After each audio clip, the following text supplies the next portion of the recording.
Et qu'est-ce que je fais là, moi? Ah oui, la fille.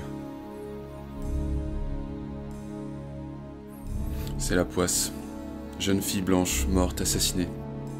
Ça fait scoop et avec les scoops on bosse mal. Il est 6h du matin. On envoie la petite au JT de midi. Et moi, j'ai jusqu'au JT du soir pour trouver l'assassin. Sans quoi tout le pays fait des cauchemars. Les journaux en remettent une couche. Après-demain, j'ai plus de journalistes que de témoins. 14h avant le JT du soir et 25 que je ne dors pas.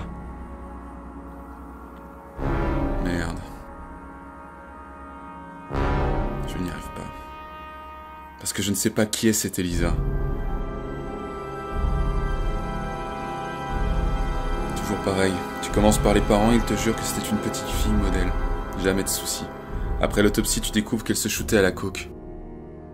Tu reçois les résultats d'un test et tu apprends qu'elle s'envoyait en l'air avec tout ce qui bouge. Je patauge. J'ai un puzzle avec quelques morceaux, tôt ou tard il faudra essayer de les assembler.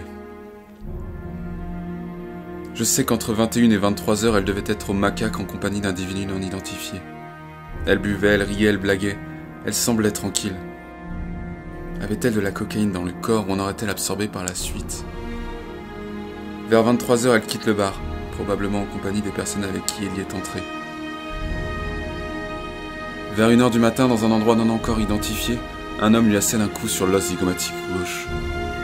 La fille Orlando tombe sur l'asphalte en s'écorchant, ce qui entraîne une légère contusion à son flanc gauche. L'agresseur la bourre de coups de poing et de coups de pied, provoquant l'éclatement de la rate, la rupture des incisives, l'écrasement de la cloison nasale, ainsi que de nombreuses contusions aux avant-bras, avec lesquelles la victime tente de se protéger. La fille perd connaissance. L'agresseur la frappe jusqu'à ce qu'elle meure des suites d'une hémorragie interne, due à l'éclatement de la rate et la rupture de l'artère splénique. J'allume une cigarette et je réfléchis.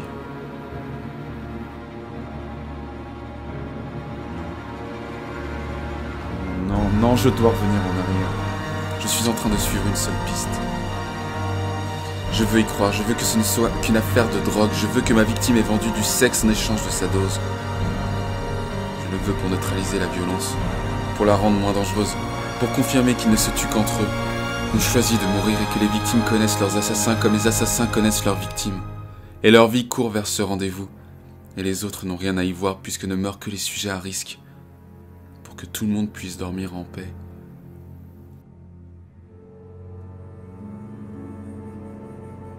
Mais peut-être que j'ai tort. Peut-être que ce n'est pas comme ça. Peut-être que la violence est moins prévisible. Je vois un monde divisé en victimes et bourreaux. Personne ne sait de quel côté il se trouve jusqu'à ce qu'il ait rencontré l'autre moitié de la pomme. Celui qui le tuera ou qui sera tué.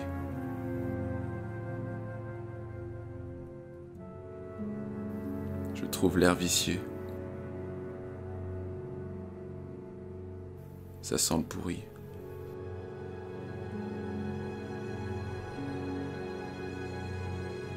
Le tableau se brouille. Il fait noir.